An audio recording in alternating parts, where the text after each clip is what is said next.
Match number 48 Lucknow versus MI. So ఈ match ఎలా ఉంటుందంటే అన్ని మ్యాచ్ల్లాగా 250లు 260లు రికార్డ్ బ్రేకింగ్ మ్యాచెస్ అయితే కాదు. ఎందుకంటే ఇక్కడ మ్యాచ్ జరిగేది లక్నోలో. లక్నో అంటే చాలా అంటే నీకు ఎలా ఉంటుంది అంటే పిచ్ చాలా బౌలింగ్ పిచ్ అనమాట. సో అందుకని ఇక్కడ మనం బౌలర్స్ పర్ఫార్మెన్స్ చూడవచ్చు ఇవాళ అయితే. సో ముంబైలో చూస్తే మనకి బుమ్రా ఉన్నాడు, అలాగే లక్నోలో చూస్తే మనకి రవి బిష్ణోయ్ అంటే మంచి స్పిన్నర్. అండ్ ఒక మ్యాచ్లో ఇండియా టీంని గెలిపించాడు అనమాట. Like Australia versus India match అప్పుడు ఒక సూపర్ ఓవర్ పడి ఇండియాని గెలిపించిన స్పిన్నర్.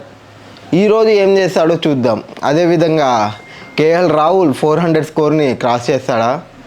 మన లాస్ట్ మ్యాచ్లో తిలక్ వర్మ ఢిల్లీ మీద గెలవాల్సిన మ్యాచ్ ఓడిపోయారు, అంటే తన ప్రాణాలు పెట్టి మరి మ్యాచ్ ఆడాడు. ఈ మ్యాచ్లో ముంబైని ఏమన్నా గెలిపిస్తాడా?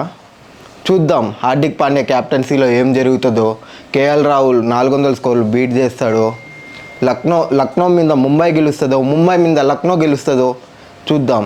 మ్యాచ్ మాత్రం జరిగేది లక్నోలో కాబట్టి మ్యాక్సిమం ప్రేవర్ అంతా లక్నోకే ఉంటుంది.